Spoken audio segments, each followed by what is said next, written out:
Welcome to the Hindu Daily. Our mission today is straightforward.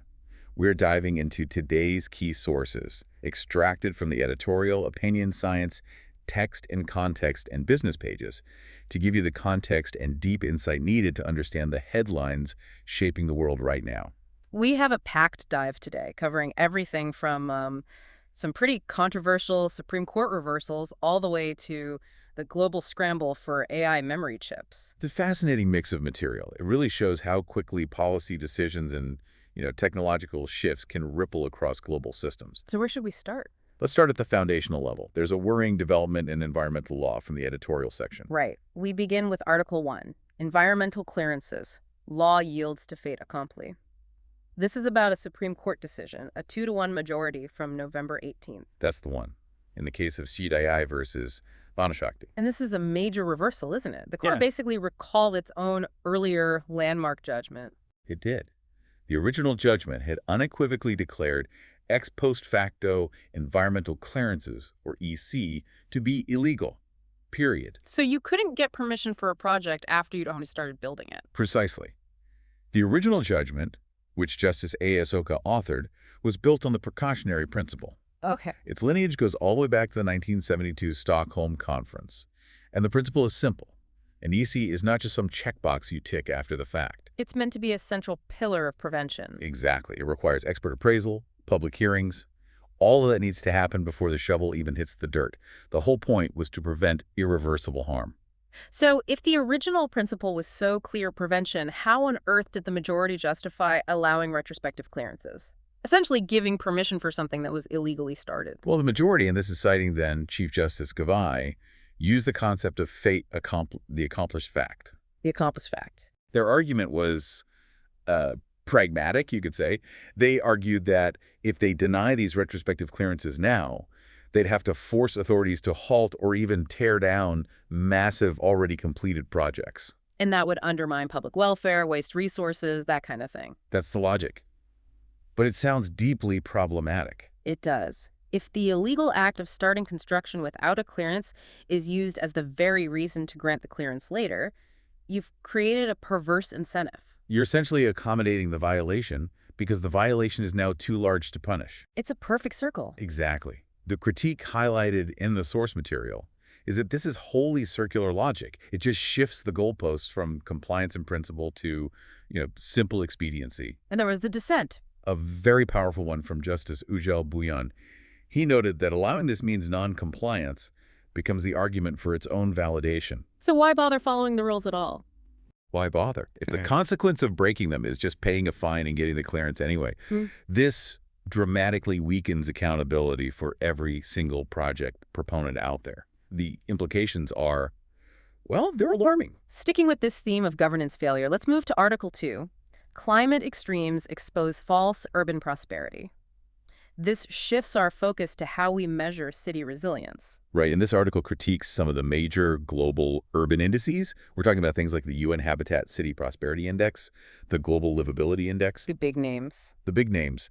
And the argument is that they are painting a fundamentally false picture of prosperity and resilience because they're measuring the wrong things. What are they missing? I mean, we just saw the devastating effects during the recent Asia floods. Cyclone Ditwa in Sri Lanka, over 400 people died. And those huge storms hitting the Philippines and Thailand, dumping 300 millimeters of rain in places like Hatyai. So what's wrong with the indices? They track the visible amenities, the number of hospitals, the presence of parks, shiny new metro lines. The things that look good in a brochure. Precisely. Yeah. But they are, and I'm quoting here, nearly silent on the essential, often hidden climate infrastructure. Okay, like what? Like, does the drainage network have the capacity to handle a 21st century cloudburst? That 300 millimeters of rainfall in 24 hours? Or is there rigorous enforcement of building codes on unstable, steep slopes? I see. So a city can score really high because it has a new airport, but at the same time, it's incredibly vulnerable because its storm drains haven't been cleared out in a decade. Exactly. And the real danger is that the high scores attract investment. And that investment money flows into those visible, high-prestige projects, the waterfronts, the business districts. Which in turn shifts the actual risk burden onto peri-urban settlers, the people in non-durable housing. It does. The city gets deemed modern based on these citywide averages. But those averages completely misprice the risk faced by the most vulnerable residents living right next to the unstable slopes or the inadequate drains. It just deepens the inequity. That's a perfect segue, actually. Moving from failures in environmental and urban governance to the strategic necessity of supply chain governance. We're switching to the opinion section, Article 3. Refining India's critical mineral imperative. And this article kicks off with a really powerful economic statement. It does. The core insight is that, and I quote, digging without processing is just exporting prosperity. And India recognizes this, right? That's what the new 7,280 crore rare earth magnet scheme is all about. It is, but the reality is that the country still lacks any real large-scale processing capacity. And that lack of capacity makes India hugely vulnerable. We import nearly all of our lithium, our nickel, our cobalt. And the global choke point is clear, China. It controls over 90% of global rare earth refining, and they keep tightening their export controls. Which puts our critical sectors, clean energy, defense, semiconductors, at existential risk. So the article maps out 5 strategic steps for India to actually master this refining process. Okay, what are they? First is innovation, transforming existing centers of excellence from just academic pursuits into applied research engines focused on quickly scaling up high-purity compound production. And the second step is one I found fascinating: unlocking secondary resources. This is a huge one. They're talking about using literal waste-recovering rare earths from an estimated 250 million tons of coal fly ash. Wow! Getting gallium from the red mud left over from aluminum production, cobalt from zinc residues. But how realistic is that? That sounds like a massive engineering challenge. It is a colossal undertaking, but it's necessary. It turns environmental liabilities into strategic assets. Which I suppose leads directly to the third step, workforce. It has to. You need to use things like the R100 Core NCMM allocation to fund specialized training for process metallurgists and technicians.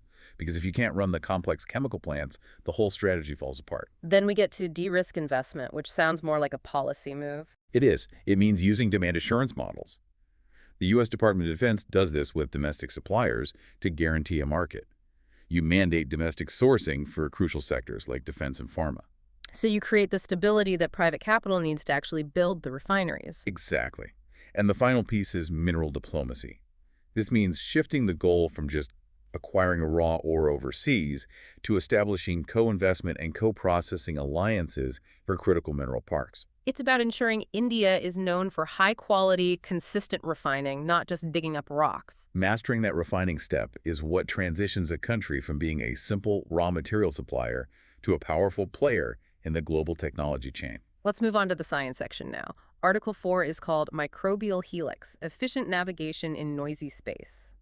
We're shifting gears completely here to look at how microscopic life handles physical chaos. And this addresses a really fundamental physics problem for tiny swimmers, like bacteria, or in this case, malaria parasites. What's the problem? They operate in a noisy, turbulent environment. There's a phenomenon called rotational diffusion, which basically means they lose their physical orientation, their direction, in about 1 second. 1 second. But malaria parasites have to navigate complex tissues. They have to stay on track for tens of seconds to find a blood vessel. How do they do that? And the research from Heidelberg University suggests the solution is geometric. They move almost exclusively on right-handed helices. A spiral path. A spiral path. And this isn't a quirk, it's a robust strategy. So why is this spinning motion better than just trying to swim straight? Because of the noise.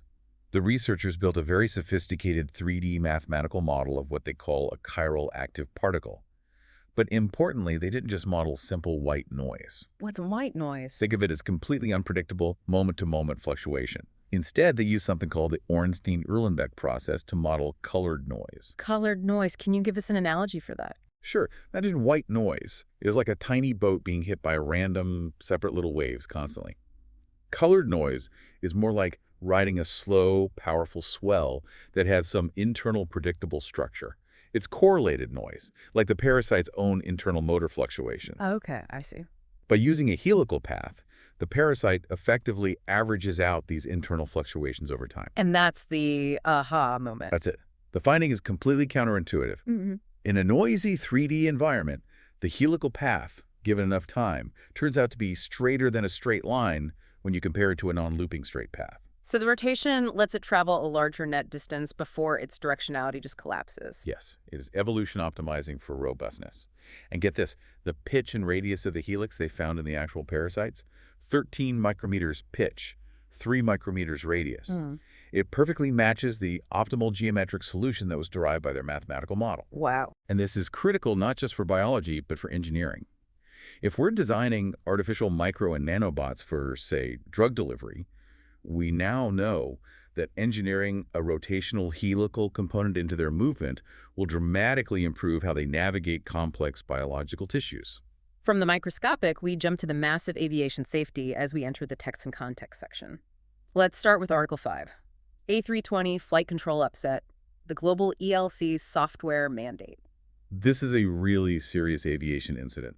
It focuses on that October 30th JetBlue flight, B6-1230, where an Airbus A320 experienced an uncommanded pitch-down event. And the autopilot was on, passengers were injured, and the plane had to make an emergency landing in Tampa. That's right. The technology at the heart of this is the ELC, the elevator aileron computers. For those of us unfamiliar with modern jets, what role do these play in a fly-by-wire aircraft? They are absolutely crucial. In a fly-by-wire jet, the pilot isn't, directly controlling the surfaces with cables and pulleys. The ELAs take the pilot's side stick input. The joystick. Right, the joystick input, and they convert it into electronic signals that control the flight surfaces, the pitch, and the bank of the aircraft. If an ELAC malfunctions, the aircraft basically stops understanding the pilot's intentions. And what was the suspected root cause for the malfunction on this flight? It seems so specific. The suspected culprit is highly specific and, frankly, fascinating. The vulnerability seems to be in a relatively new software version, L104, running on the ELAC-B hardware. Okay. Airbus concluded that this particular software configuration is susceptible to interference from solar radiation. Solar radiation, you mean like cosmic rays? Specifically, energetic particles from space that can corrupt the digital data within the avionics. So a software update that was probably designed to improve safety was actually vulnerable to cosmic rays, causing a massive flight safety issue. That's a staggering technological risk. It is, and it required immediate global action. Airbus issued an alert operators transmission, which was backed by EASA, the European Safety Agency, mandating that all operators revert immediately to the previous, older software version, L103+5.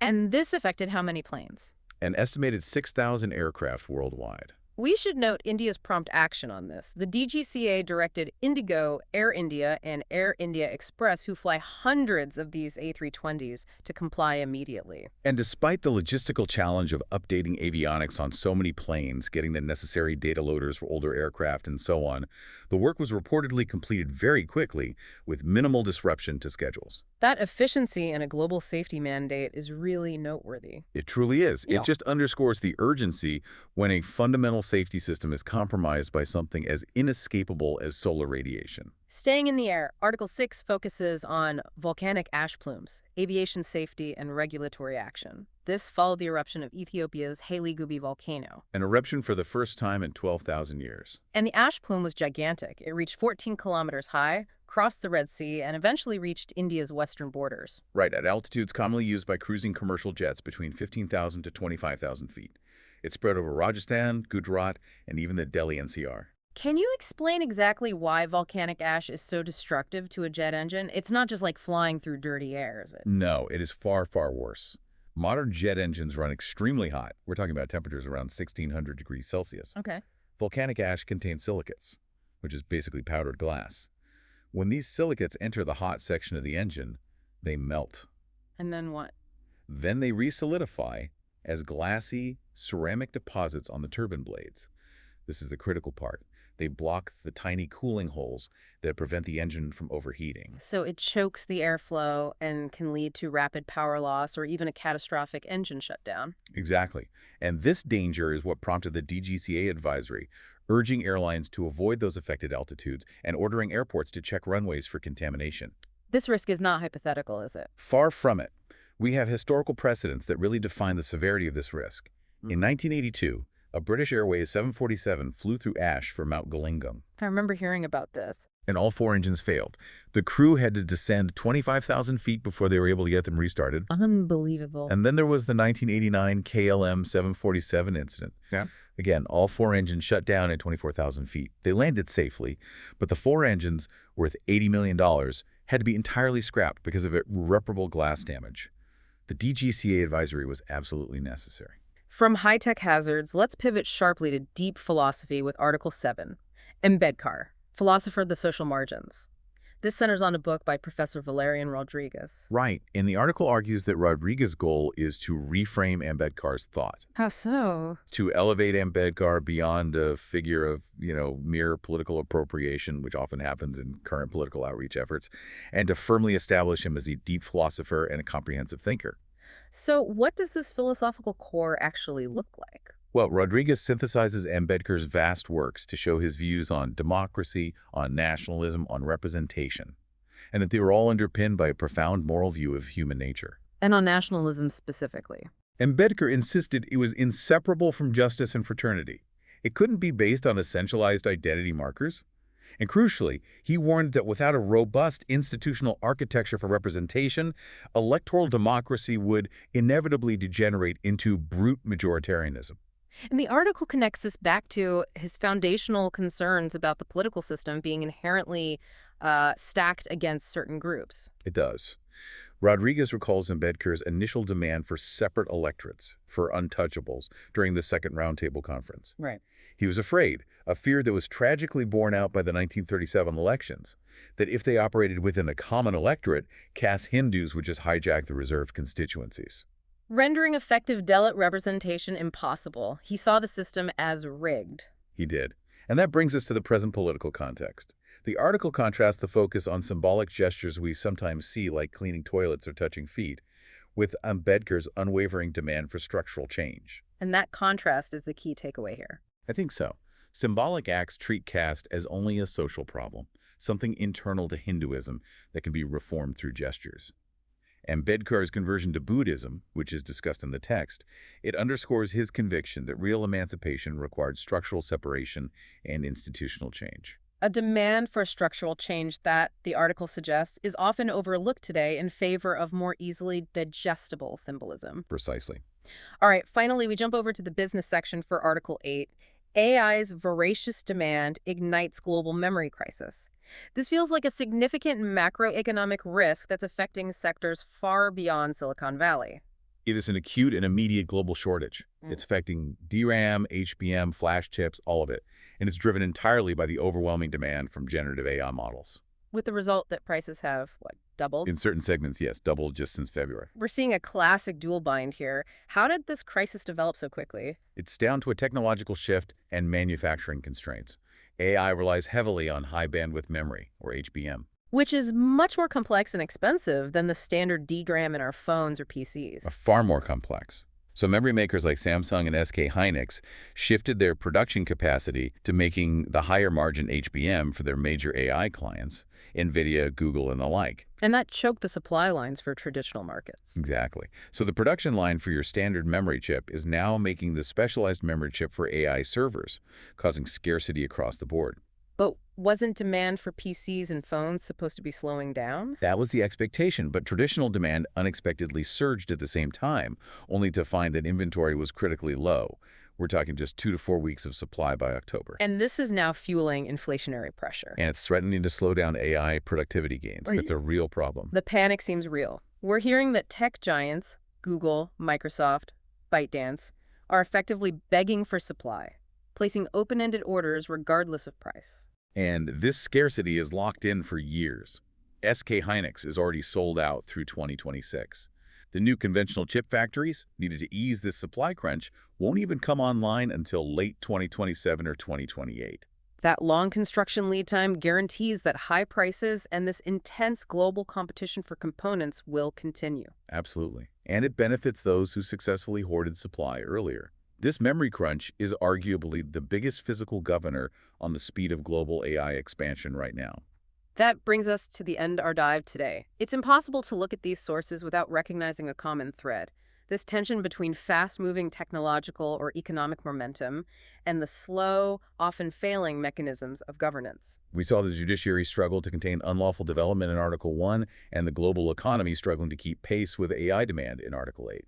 So, given the velocity of these forces, how should society balance this rapid technological expansion and massive economic demand with the essential need for resilient infrastructure and ethical governance that protects both the environment and the vulnerable? That's something for you to consider. A critical question for the decade ahead, indeed. Thank you for listening.